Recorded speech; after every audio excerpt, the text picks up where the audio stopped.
এক সময়ের কথা, কালিয়া শহরে একটা পুরনো বাস কেনে। বাসের অবস্থা কিছু ভালো হয় না, জায়গায় জায়গায় বাসের পেন্ট ছেড়ে গিয়ে থাকে। তারপর সে শেরুকে হেল্পার হিসেবে চাকরিতে রাখে। প্রথম দিন কালিয়া বাস চালিয়ে বাস ডিপোয়ে পৌঁছায়, যেখানে আগের থেকে কিছু বাস ছিল। সেও নিজের বাস ওখানে লাগিয়ে দেয়। আরে এসো এসো এসো, দিল্লি ডুমরালে এসো এসো এসো, তাড়াতাড়ি এসো, জানলার সিট পাও। এসো এসো এসো, দিল্লি ডুমরালে এসো এসো। কিন্তু সেই বাসের অবস্থা ভালো ছিল না। বাসের অবস্থা ভালো না হওয়ার জন্যে বেশি লোক ওর বাসে আসছিল না আর অন্য বাসে চড়ে যায়। সেদিন কালিয়ার বাসে শুধু 5 জনই চড়ে। আরে উস্তাদ, শুধু এই 5 যাত্রীদের মানালি নিয়ে যাওয়া হয় তো আমাদের পকেটের থেকে ডিজেলের পয়সা দিতে হবে। এত কম যাত্রীতে কোনো লাভ হবে না। তুমি ঠিক বলছো, এদের সবাইকে বাস থেকে নামিয়ে দাও আর বলো বাস কোথাও যাচ্ছে না। তারপরে শেরু যাত্রীদের বাস থেকে নিচে নামাতে শুরু করে। চলো চলো চলো, এই বাস কোথাও যাচ্ছে না, চলো নামো এখান থেকে, চলো চলো। আরে অনেক অষ্টব্য বাসওয়ালা তো আগে তো এই বাজে বাসে বসিয়ে দিল আর এখন নামিয়ে দিচ্ছে। এরপরে পরের দিনও ওর বাসে 4টে যাত্রী বসে, সে ওদেরও নামিয়ে দেয়। ওস্তাদ মশাই, এইভাবে তো আমরা শেষ হয়ে যাব। আমাদেরকে কিছু একটা উপায় বার করতেই হবে। আমার কাছে একটা উপায় আছে। তারপরে পরের দিন শেরু গ্রামের একটা সুন্দর মেয়েকে বাসে নিয়ে আসে আর তাকে বাস কন্ডাক্টর বানিয়ে দেয়। এসো এসো, দিল্লি টু মানালি, এসো এসো, আগে এসো আর আগে জানলার সিট পাও। এত সুন্দর বাস কন্ডাক্টরকে দেখে সব যাত্রীরা অন্য বাস থেকে নেমে এর বাসে এসে যায় আর ওর বাস পুরোপুরি ভরে যায়। আরে বাহ বাহ শেরু, তোর উপায় তো কাজ করে গেল ভাই, আজ তো মজাই এসে গেল। হ্যাঁ গো, শুনবেন? আচ্ছা, আপনার পাশের সিটটা কত টাকার গো? আপনি এখানে বসতে পারবেন না, এই সিটটা রিজার্ভ আছে, এখানে শুধু কন্ডাক্টরই বসতে পারবে। আরে সর তো এখান থেকে। শোনো, আমার থেকে বেশি টাকা নিয়ে নাও আর আমাকে তোমার কাছে বসতে দাও না। হ্যাঁ, আরে ও বুড়ো বাবা, চলো চলো পিছনে গিয়ে বসো, এইখানে কেউ বসবে না। তারপরে সব যাত্রীরা বসে পড়ে আর বাস মানালির জন্য রওনা হয়। সবাই বারবার সুমনকেই দেখতে থাকে। সেই বাসে 3টে বদমাশও থাকে। আরে ও রানী, একটু আমাদের সঙ্গে এইখানে বসো না। ওইখানে একলা একলা বসে বোর হয়ে গেছো হয়তো। সুমন তাদের কথায় পাত্তা দেয় না আর সেই বদমাশ সুমনকে বিরক্ত করতে থাকে। আর এই সব দেখে শেরু ওইখানে আসে। আরে ও মশাই, আপনার কি অসুবিধে? কাল থেকে ওই বেচারিটাকে বিরক্ত করছো। এই ছুঁচো, বের হয় এইখান থেকে। এসে গেছে আমাদের জ্ঞান দিতে। হ্যাঁ, চুপ করে এইখান থেকে চলে যা, না হলে বাস থেকে তোকে নিচে ফেলে দেবো। তারপরে সব বদমাশ হাসতে থাকে আর সুমনকে বিরক্ত করতে থাকে।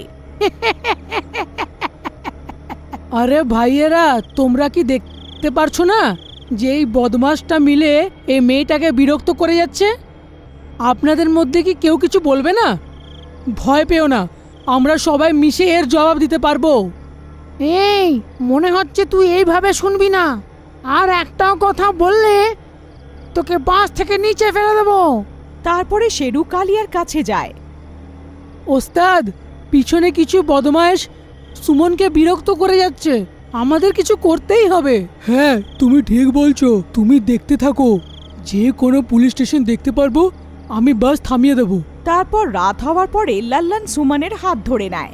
এই ছাড়, ছাড় আমায়, তোর এত সাহস, ছাড় আমায়। আরে আমার রানী, শেষে পালিয়ে কোথায় যাবে?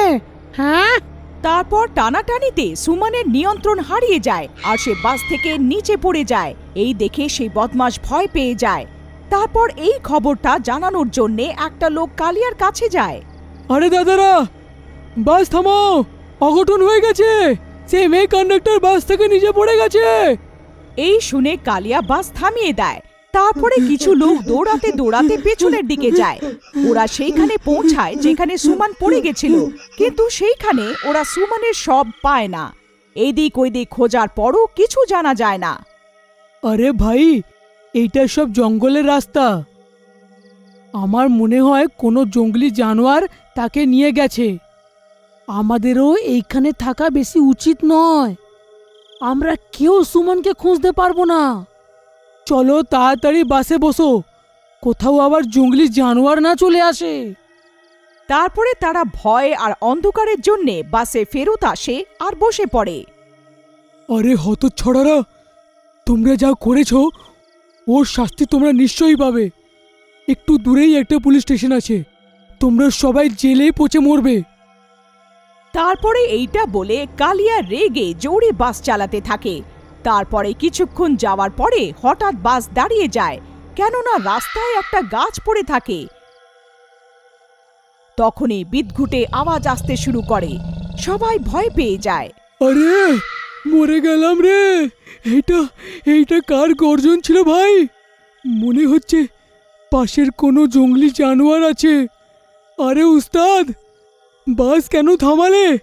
এইখানে তো অনেক বিপদ আছে। আরে ভাই, বাসের আগে একটা গাছ পড়ে আছে, আমি আগে বাস চালাতে পারবো না। তখনই কারোর জোরে চেঁচানোর আওয়াজ শোনা যায়। বদলা নেব, এমন মনে হয় যেন কেউ বাসের ছাদে চলছে। সবাই বাসের ছাদের দিকে দেখতে থাকে। সবার অবস্থা খারাপ হয়ে যায়। আরে লাল্লান ভাই, এই বাসের ছাদে কে হাঁটছে ভাই? আমার তো ভয়ানক ভয়ানক চিন্তা হচ্ছে। ওরা সুমনের শবটাও পায়নি, আবার সে ফিরে আসেনি তো? আরে হতচ্ছাড়া, কি উল্টো পাল্টা কথা বলছিস? ভালো কথা বল। যদি সে ফিরে এসে গেল তো আমাদের তিনজনের মধ্যে কাউকে জ্যান্ত ছাড়বে না। তখনই জানলার থেকে একটা হাত ভেতরে আসে আর বিজয়ের গলা ধরে নেয় আর তাকে নিজের সাথে বাইরে টেনে নিয়ে যায়। আরে মরে গেলাম রে! এই তো কোনো ডাইনির হাত মনে হয় ভাই। আরে মা গো, বাঁচিয়ে নাও, বাঁচিয়ে নাও! সেই সুমন তো ডাইনি হয়ে গেছে, এখন কি হবে? তখনই তারা বাসের পেছনের কাছে একটা ডাইনিকে দেখতে পায়। তাকে দেখে সবার অবস্থা খারাপ হয়ে যায়। আরে লাল্লান ভাই, বিজয় তো গেল, এখন পরের পালাটা আমাদেরই। এখানে আমাদের জন্যই এসেছে। তখনই জানলা দিয়ে একটা হাত ভেতরে আসে আর তাকে টেনে বাইরে নিয়ে যায়। আরে ভাইয়েরা, এই ডাইনি এদের তিনজনের জন্যই এখানে এসেছে। এদের জন্যেই সুমন বাস থেকে নিচে পড়ে গেছিল। সে দুজনকে তো মেরে দিয়েছে, এখন এই একলা লাল্লানি বেঁচে আছে। চলো আমরা সবাই মিশে একে বাস থেকে নিচে ফেলে দিই, যাতে সেই ডাইনির প্রতিশোধ পুরো হতে পারে আর এখান থেকে চলে যাবে। আরে না না না না ভাইয়েরা, এ কেমন কথা বলছো? আমার সঙ্গে এরমটা করো না। শেরু ভাই, আমাকে বাঁচিয়ে নাও। তুমি তো সুমনকে চিনতে, তাকে বলো আমাকে ক্ষমা করে দিতে। আমি হাত জোর করে ওর থেকে ক্ষমা চাইছি। তুমি এইসবেরই যোগ্য, আমি তোমার কোনো সাহায্য করতে পারবো না। তখনই সেইখানে ডাইনি জোরে গর্জন করতে থাকে আর ডাইনি লাল্লানকেও বাস থেকে বাইরে টেনে নেয় আর বাসের ছাতে নিয়ে যায়। আরে সুমন, আমাকে ক্ষমা করে দাও, আমার ভুল হয়ে গেছে। আজকের পর আমি কারুর সঙ্গে খারাপ ব্যবহার করব না, আমাকে ছেড়ে দাও। আহ, আহ, আহ, আহ, আহ, আহ। তখনই সে ডাইনি লাল্লানের মাথা লাল্লানের শরীর থেকে আলাদা করে দেয় আর জোরে জোরে গর্জন করতে থাকে। তার গর্জন শুনে বাসে থাকা প্রত্যেকটা লোক ভয় পেয়ে যায় আর লাল্লানকে মারার পরে সে জানলা দিয়ে উকি দিয়ে পরের শিকারের খোঁজ করতে শুরু করে। দেখো সুমন, আমাদের অনেক বড় ভুল হয়ে গেছে। আমরা সবাই চুপ ছিলাম, আমরা কেউ তোমার হয়ে দাঁড়ালাম না ওই দিন। আমরা সবাই তোমার কাছে ক্ষমা প্রার্থী, আমাদের ক্ষমা করে দাও। সেই বাসে অনেক বাচ্চারাও থাকে, তাদের দেখে সে শান্ত হয়ে যায়। ঠিক আছে, আমার প্রতিশোধ পুরো হলো, আমার সব তোমরা পেছনের ঝোপঝাড়ে পাবে। তার শেষ কাজ করে দিও। তারপরে শেরু আর কালিয়া মিলে তার সবের শেষ কাজ করে দেয়।